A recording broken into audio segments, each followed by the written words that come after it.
नमस्ते मित्रांनो, आज आपण अशा ग्रंथाची माहिती घेणार आहोत ज्याने 150 वर्षांपूर्वी तत्कालीन समाज व्यवस्थेवरती प्रहार केला होता आणि 150 वर्षापूर्वीचा या ग्रंथातील विचार आजच्या काळातही तेवढाच लागू होतो हे आपण समजून घेणार आहोत.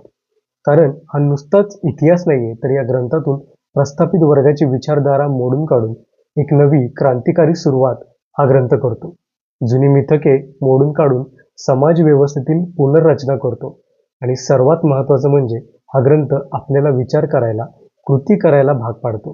हा ग्रंथ म्हणजे क्रांतीची ठिणगी आहे.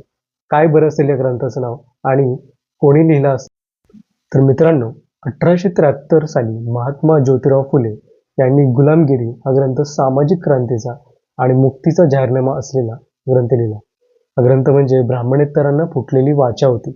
त्यावेळची सामाजिक परिस्थिती बहुजन समाजासाठी म्हणजे मराठा, माळी, शूद्र, अतिशूद्र सर्व ब्राह्मणेतर यांच्यासाठी हालाकीची होती. हा समाज वर्षानुवर्षे हालाकीत जगत होता. मान सन्मान, स्वाभिमान हरवून बसला होता. या समाजाची रचना विशिष्ट ब्राह्मणी ग्रंथांची होती आणि त्यात लिहिलेली जाती व्यवस्था, रूढी, कर्मकांड इत्यादी गोष्टींनी हा समाज बांधला गेला होता. या ग्रंथात प्रस्थापित समाजाची रचना असलेले ईश्वरी अवतार महात्मा फुले नाकारतात आणि त्याची ऐतिहासिक अशी सत्य मांडणी करतात. विष्णूने वामनाचा अवतार घेऊन बळीराजाला पाताळात घातले. या मिथकाचं ते खंडन करून वामनाने बळीराजाबरोबर कपटाने त्याचे राज्य कसे मिळवले हे सांगितले आहे.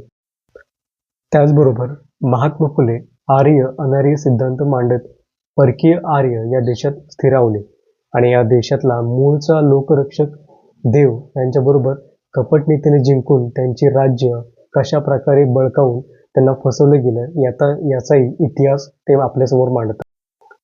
या पुस्तकात महात्मा फुले आपल्याला प्रश्न विचारतात.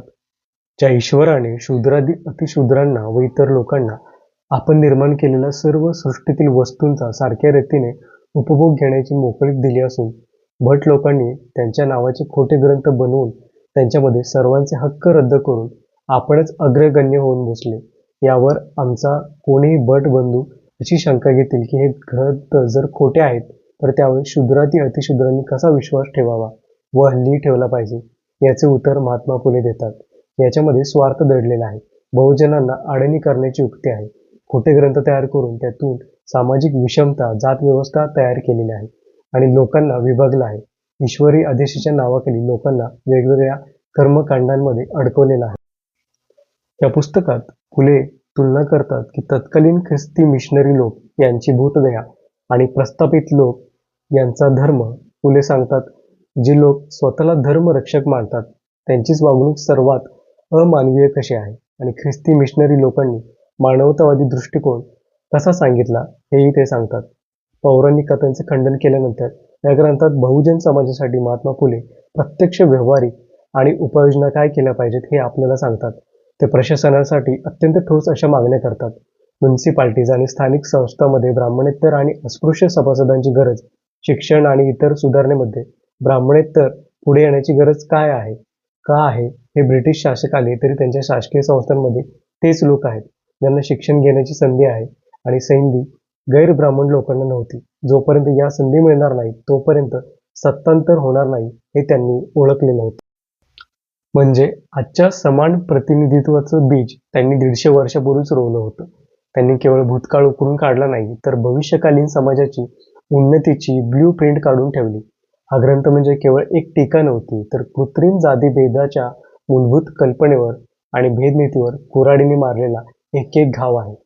म्हणजे एकाच पुस्तकात रांगड्या भाषेतील आलेला संताप, दुसरीकडे पौराणिक कथकांचे केलेली चिरफाड आहे आणि तिसरीकडे अत्यंत थंड डोक्याने केलेला प्रशासकीय हक्कांचा आराखडा आहे. ही तिन्ही टोकं एकाच ग्रंथात त्यांनी जुळवून आणलेली आहे आणि म्हणूनच ह्या पुस्तकाने तत्कालीन समाजात खळबळ माजवली नाही तर अनेकांना आत्मपरीक्षण करायला लावले. मित्रांनो, 1873 मध्ये जेव्हा गुलामगिरी प्रकाशित झालं तेव्हा या पुस्तकावर प्रतिक्रिया खूपच आक्रमक आणि बोलक्या अशा होत्या आणि या पुस्तकावर प्रतिक्रिया दिलेली होती असिस्टंट सर्जन विश्राम रामजी घोले. हे त्या काळातील अत्यंत विद्वान वैद्यकीय क्षेत्रातील प्रतिष्ठित असं व्यक्तिमत्व होते. त्यांना राव बहादूर ही पदवीही मिळालेली होती. त्यांनी या पुस्तकावर अत्यंत मार्मिक असा अभिप्राय दिलेला आहे. ते म्हणतात की पुराणातील बळीराजाला वामनाने फसवून त्याचं राज्य हिसकावून घेतलं. आणि त्याचा सूड महात्मा फुले यांनी या ग्रंथातून घेतलेला आहे. आणि त्यांनी गुलामगिरी या पुस्तकाला जाज्वलित गदेची उपमा दिलेली आहे. ते म्हणतात की या ग्रंथाने गदा रूपेने वामनाच्या डोक्यावर असा तडाखा दिलेला आहे की त्याला चित केलेला आहे. निर्दयी परशुरामाने क्षत्रियांचा संहार केला, त्याला त्या गदेच्या प्रहाराने उलथा पाडून त्याचं तथाकथित चिरंजीवित्व म्हणजेच अमरत्व नष्ट केलं आहे. घोले पुढे असे म्हणतात की अंधारात चाचपणाऱ्या लोकांसाठी हे पुस्तक एका ज्ञानदीप सारखे मार्ग दाखवत आहे.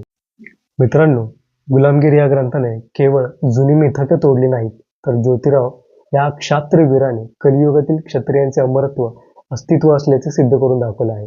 आणि त्यांनी पुढे ब्राह्मणांचे कसब, जातिभेद विवेकसार लिहून एक अखंड सामाजिक क्रांतीची सुरुवात केली आणि वंचितांना नवीन मार्ग दाखवणारा हा ग्रंथ लिहिला. त्यामुळे गुलामगिरी हे आजच्या काळात तितकंच महत्त्वाचं आहे जितकं 150 वर्षापूर्वी होतं. हा ग्रंथ आपण नक्कीच वाचला पाहिजे. त्याशिवाय आपली बौद्धिक, सामाजिक, राजकीय आणि आर्थिक प्रगती होणार नाही, हेच खरे. तर मित्रांनो, असेच माहितीपूर्ण, महत्त्वपूर्ण पुस्तकं आणि त्यातील विचार मी तुमच्यासाठी घेऊन येत आहे आणि घेऊन येणार आहे. आणि तुम्हाला आजचा हा व्हिडिओ कसा वाटला हे मला नक्की सांगा. आणि आवडला असेल तर शेअर करायला विसरू नका आणि आपल्या चॅनलला नक्की सबस्क्राईब करा. आणि तोपर्यंत वाचत राहा, मस्त राहा आणि महात्मा फुले यांच्या जयंतीनिमित्त त्यांना विनम्र अभिवादन करतो. धन्यवाद.